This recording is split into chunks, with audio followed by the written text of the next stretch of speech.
It's October 28th, 2024. It's your Game On Ottawa Daily News. My name is Michael Czar. And unfortunately, the Sens still have their struggles on the road, recently losing to both Vegas and Colorado, with Vegas being a pretty notable loss that might affect them later on in the future.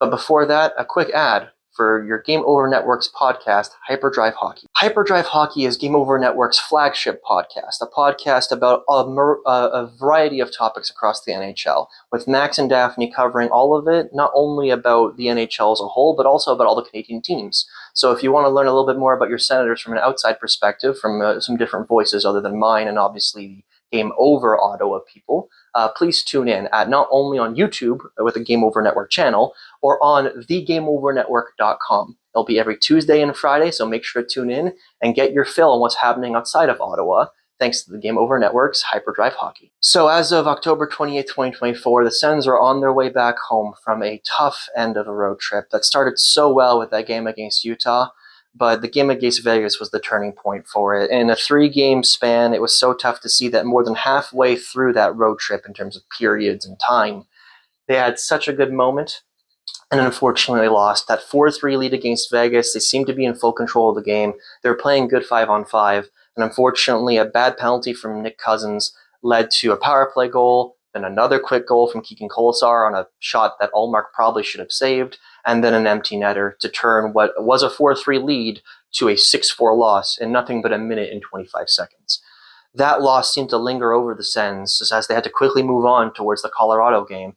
And in Colorado, they unfortunately couldn't muster much until the third period, getting goals back and making the game 5-4 towards the end. But unfortunately, they never really had a true lead in the game. It was all them fighting back, and unfortunately, every time the Sens had a lead, it was quickly answered by a Colorado goal, and Claude Giroux did his best to try and tie the game lead even after an empty net from Colorado, but it proved fruitless. So now the Sens have to return home from that road trip still with only the one win. It's only their first road trip of the year, so I think we all have confidence that the Sens will eventually win another game outside the Eastern time zone, but we'll have to wait and see. Unfortunately, that second win still hasn't come just yet. Now, another topic which I feel like needs to be brought up is one of the reasons why the Sens had such a tough time against Colorado specifically, and that is the new defense pairs that happened since Zub's injury and how they haven't changed since. And I feel like the biggest culprit and the biggest thing to point out as a potential weakness is the top line of Sanderson and Hamonic. Now, I'm going to quote Mark Mathot, who tweeted about the duo after the game against Colorado. He said, and I quote, "You can't have Sanderson and Hamonic playing together. Sanderson is your best all-around player. He needs a proper D partner, and no wonder the team is struggling." And it's not even just an opinion for like an eye test thing from a previous player on the Sens. The stats back it up. A fellow user of Twitter commented below the stats for how Sanderson is playing with and without Hamonic. And as of right now, Sanderson has a 37.25% goals for percentage with Hamonic as his partner, and without, he has a 53.65% goals for percentage. So it's a pretty significant difference. Not only that, but also while Sanderson and Hamonic are playing together, the pair has had been on the ice for no goals while conceding 5, while without Hamonic, Sanderson has been on the ice for 3 goals and only conceded 2. It's hard not to look at those stats as pretty alarming for the Sens, having your top pair be something that is harming the talents of your best, not only defenseman, but I can agree with Mark Mathot, the best all-around player so far this year. And unfortunately, Hamonic is just one of those people where it's hard not to harp on him, because he's a player that when he brings value, it's not meant to be noticeable, but whenever he's a problem, it is very noticeable.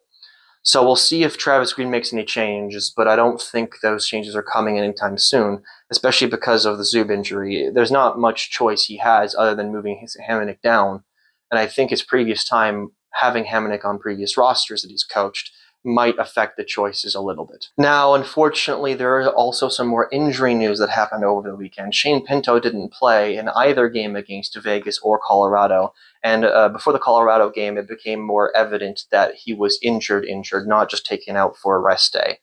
Pinto will be week to week. Unfortunately, the injury is undisclosed, and week to week does mean that he'll actually be out longer than likely Zub will be, or Zub was. The injuries that have plagued the Sens haven't been a lot of people at once, but they've been key players at key times. And unfortunately, it seems like they're still recovering from the problems that those injuries have faced, not only defensively, as I mentioned earlier, but now offensively, because the Sens are struggling to create 5-on-5 chances, and they're letting a lot of 5-on-5 high danger chances in transition or against them. Yes, they've faced very good opponents. Maybe the Sens will have some better luck facing off against easier opponents. But as we know in the game against Montreal earlier this year, you can't take any opponent for granted. Montreal, in retrospect, probably should have been a win for the Sens, but unfortunately their offense dried up. And thankfully, in recent games, the offense hasn't really been as much of the issue, at least if you look at pure goals and stats. But the goaltending and defense has been very suspect, very inconsistent, and the Sens do need to improve on that heading into their next home game against the Blues. Speaking of which, Game On and Game Over will both be on tomorrow here on Game Over Ottawa. I'll give you more of a pregame considering they're traveling today. And Game Over Ottawa will give you the post-game coverage, the live stream here on YouTube, hopefully about a Sens win. But as of October 28th, 2024, that is all for your Game On Ottawa daily news. I'm Michael Czar, and let's see the Sens bounce back off those two losses and get a good win against the Blues.